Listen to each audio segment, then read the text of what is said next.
вось менавіта так, думаецца. Василь Владимирович Быкаў пад'язджаў да свайго лецішча. Зараз тут філіял Дзяржаўнага музея гісторыі беларускай літаратуры. Так і называецца музей-дача Васіля Быкава. Спадзяемся, сябры, што тыя, хто не наведаў яшчэ гэтае цудоўнае лецішча, абавязкова сюды завітае. А тых, хто ўжо меў радасць тут пабываць, запрашаем зноў і зноў. Бо цудоўная атмасфера, які прасякнуты тут кожны куточак, складае ўмовы для сапраўднага, цудоўнага адпачынку, прычым інтэлектуальнага адпачынку. Стваральнікі музея імкнуліся захаваць тут максімальную мемарыяльнасць, каб усё было так, як было пры гаспадарах. І ведаеце, сапраўды ствараецца такое адчуванне, што гаспадар толькі недзе выйшаў. Ну, напрыклад, на ганак. Во, быкаўскія тайнікі. Тайнікі для паважаных гасцей. Хадзем. Вось тут месціцца гараж. Вядома, што тэатр пачынаецца з вешалкі, а наша падарожжа будзе пачынацца з гаража. Сёння мы будзем з вами пазнаваць Васіля Быкава, аўтамабіліста. У гэтай кнізе ён успамінае. За чвэрць стагоддзя я аддаў аўтамабілю ці не болей сілы і эмоцыі, чым літаратуры. Прычына таго, відаць, у спазнелым прыходзе да нас сусветныя з'явы аўтамабілізацыі. У той час, як людзі іншых краінаў Еўропы і Амерыкі выдатна засвойвалі машыны і дарогі, мы толькі пачыналі садзіцца за руль. Позна я ўзяўся за руль. Затое вывучыў машыну, як ніхто з тых, хто меў іх з дзяцінства. Гэты гараж мясціў 2 аўтамабілі. Ну, не адначасова, вядома. Але абодва былі маркі «Волга ГАЗ-24». Самы прэстыжны на той час аўтамабіль сярод аўтааматараў. Першай была Олечка. Так, сваім аўтамабілям Васіль Быкаў надаваў імёны. Чаму Олечка? Ну, напэўна, сугучна. Волга, Ольга, Олечка.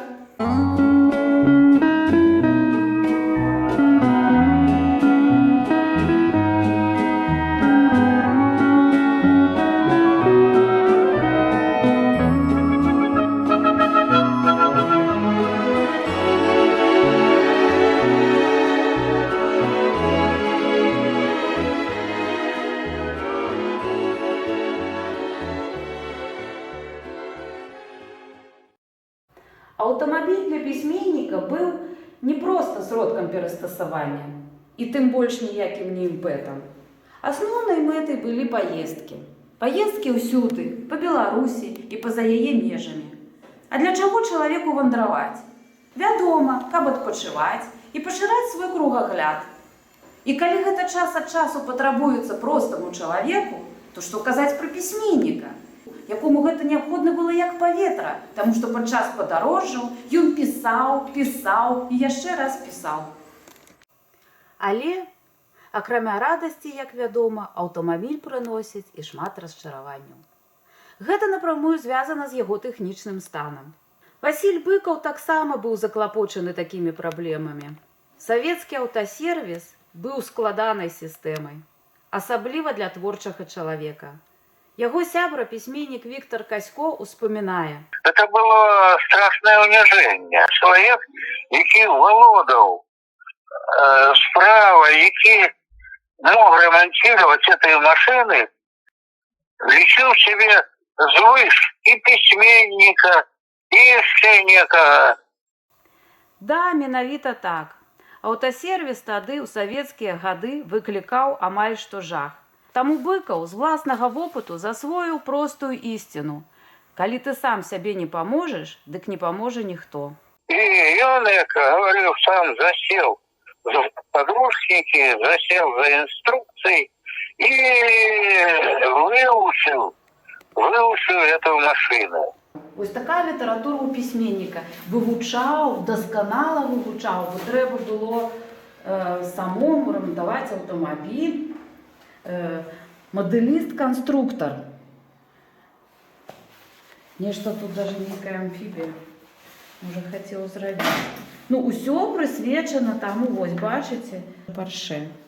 Сапраўднай мужчынскай досканаласцю вывучаў усю тэхніку.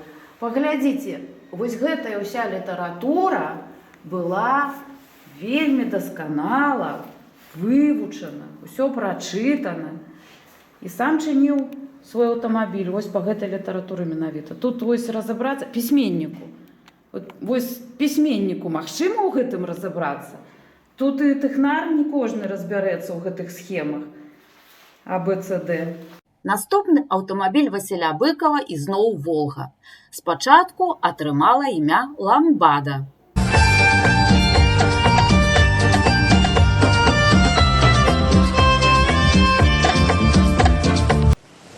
Памятаеце, быў такі папулярны ў 90-х хіт.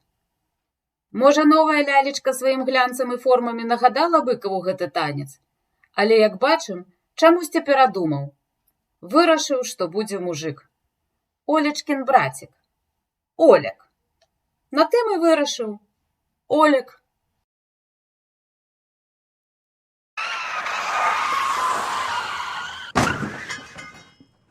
Так, а гэта таксама сумны бок аўтааматарства. У большай ці меншай ступені вядомы кожнаму кіроўцы. Аварыя. Як здагадваецеся, не пазбегнуў гэтай непрыемнай падзеі і наш Васіль Владзімірович Быкаў.